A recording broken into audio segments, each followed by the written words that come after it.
What's up, guys? I know it's been a busy day, so you see my face a lot, but I wanted to catch up on Kitchen Table Talk Episode 8, get all your sports news in one fell swoop, and it's mainly going to be the NBA free agent frenzy. It's raining dollars everywhere, except Charlotte, of course, because we are hamstrung with the Miles Bridges situation and a lot of other things, but we'll get into it quickly. Nikola Jokic agreed to a Supermax 5-year $270, well-deserved. Devin Booker, who's been a subject in teaming up with Kevin Durant, because apparently Kevin Durant's preferred destination is the Phoenix Suns. Devin Booker signed a 4-year $224. Karl Anthony Towns follows suit with the same amount, 4-year $224 with the Minnesota Timberwolves. John Morant, 5 years, $193 with the Memphis Grizzlies. Tyus Jones also agreed with the Memphis Grizzlies, 2 years, $30 million.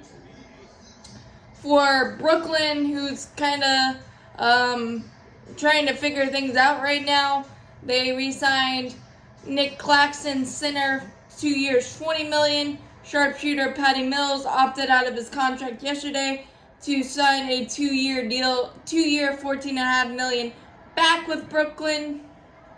The Lakers have made some interesting moves, not really splashy, groundbreaking yet, but Kyrie has expressed interest to go to LA.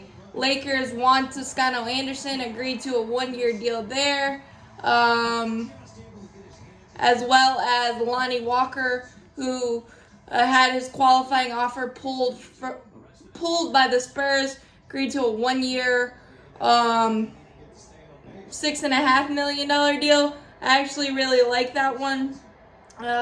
Center Troy Brown has agreed to a veteran minimum with the Los Angeles Lakers as well. But again, they need to revamp their role players, and who knows if they'll enter the Kevin Durant sweepstakes or get Kyrie, but that'll be a circus there. More center news. JaVale McGee, who has had a career renaissance, signed a 3-year, $20.1 million deal with the Mavericks. I really, really like that. Mo Bamba is back with the Orlando Magic, 2-year, $21.1, and also guard Gary Harris, 2-year, $26 million deal with the Orlando Magic as well. Anthony Simons, 4-year, $100 million with the Portland Trailblazers. Had a breakout year last year, very well deserved for him. You've got PJ Tucker signing a 3-year, $33.2 million with the Philadelphia 76ers. That one is fully guaranteed. Daniel House, a nice sharpshooter, has signed with the Philadelphia 76ers as well. 2 years, $8.5. The New York Knicks have signed former Clipper big man Isaiah Hartenstein to a 2-year, $16 million deal. The Clippers also intend to sign John Wall, as reported a couple of days ago. They also bring back Amir Coffey on a 3-year, $11 million deal. Good value for a very well two-way player, bench player there, solid for him. Bring back Nicholas Batum, 2-year, $22 for the Clippers, so they've been pretty busy as well. You've got Milwaukee. They brought back guard Javon Carter. Javon Carter on a 2-year deal. Wesley Matthews, I believe, was on a 1-year for the Bucks, and Bobby Portis, fan favorite, signed to a 4-year, $49 million deal. So they're putting the pieces And they also added Joe Ingles from the Utah Jazz on a 1-year, $6.5 million deal. He is coming off an ACL, but this could be a valuable late season ad for the Milwaukee Bucks. And they really just need to fill the role-playing spots, and I think they've done a pretty solid job so far. Bouchard, Chris Bouchard signed a 3-year, $33.5 million deal back with the Toronto Raptors. And Malik Monk has signed a 2-year, $19 million deal with the Sacramento Kings, back with college teammate De'Aaron Fox. That should be an electric backcourt there as well. Some other big deals I know. Lou Dort went from undrafted to getting the bag, 5-year, $87.5 from Oklahoma City. I don't know if they were betting against themselves a little bit on that one, but he's a key piece, versatile defender, averaged 17.2 points and 4.2 rebounds, and is just a super pesky defender. The Chicago Bulls inked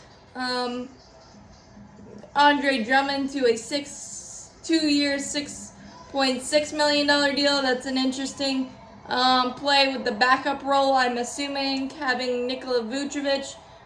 There's the main one, a big star deal that I forgot. 5 years, $225.1, I believe, for Bradley Beal, but I know it's a max with the Wizards. DeLon Wright, 2 years, $16 million with the Wizards. That backcourt's been pretty revamped with Monte Morris going there in a trade recently. So that should be interesting. You got Kristaps Porzingis there as well. Jalen Brunson for 104 with the Knicks. People say they overpaid, and maybe they did, but he averaged 20.4 points without Luka Doncic.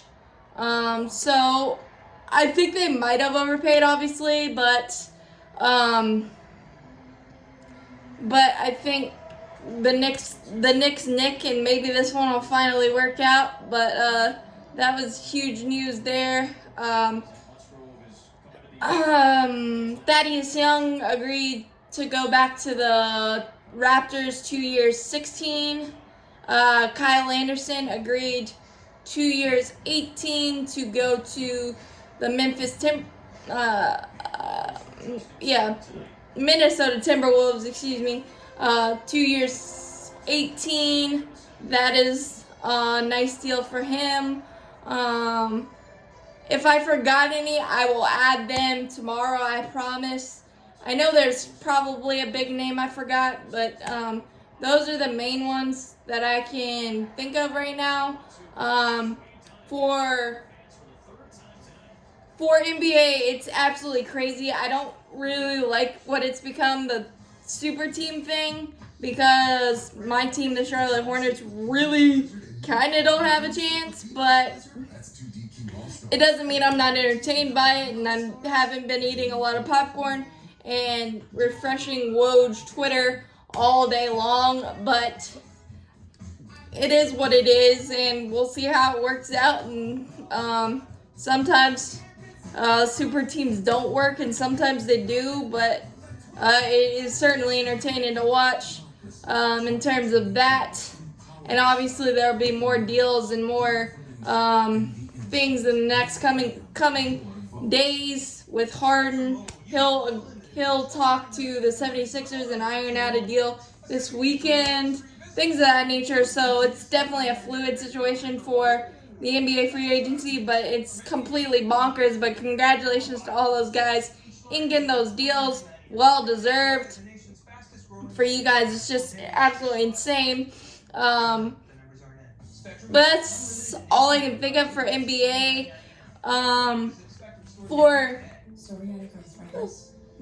For baseball, really quickly, obviously, the Freddie Freeman situation continues to evolve. It's like an onion, you peel back layers. But Freddie's agent came out today and said that the Braves are creating false narratives about how the negotiations went. He's basically trying to save face right now, but it's shouldn't work because this is just really crappy how this whole thing has been handled. And obviously, I guess blame. It's not a blameless situation for anybody, but him trying to save face is a bad look. But for on the field, the Pittsburgh Pirates have become home run derby the last 2 days.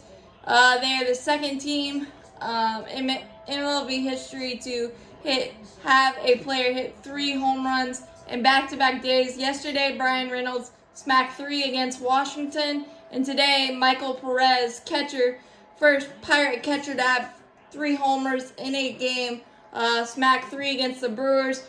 First team to do it since the Atlanta Braves, my team, in 2020, when Adam Duvall and Marcell Ozuna turned the trick.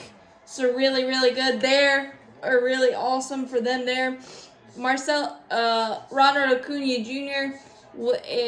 Received the most votes for outfield, so he'll be selected as a starter. I don't know if he'll play with injuries and whatnot, but that was really cool for him.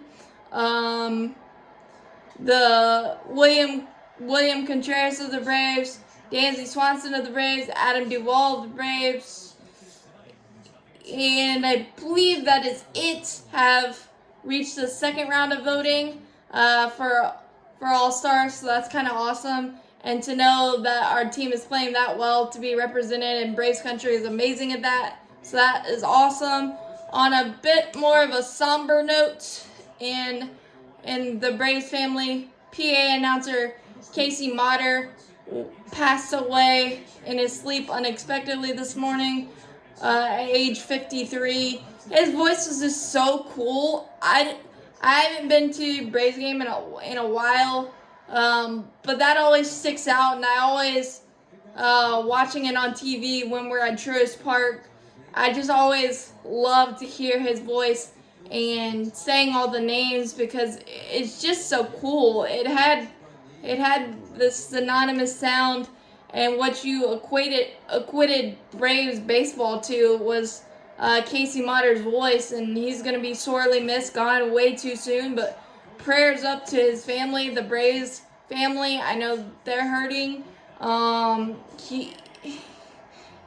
Being the voice of a team for as long as he has, 2007 to now, and christening Truist Park with his voice for as long as it's been open, it feels wrong. It's really sad, but prayers up to his family during this difficult time, and I appreciate what the Phillies did honoring Casey before the game today.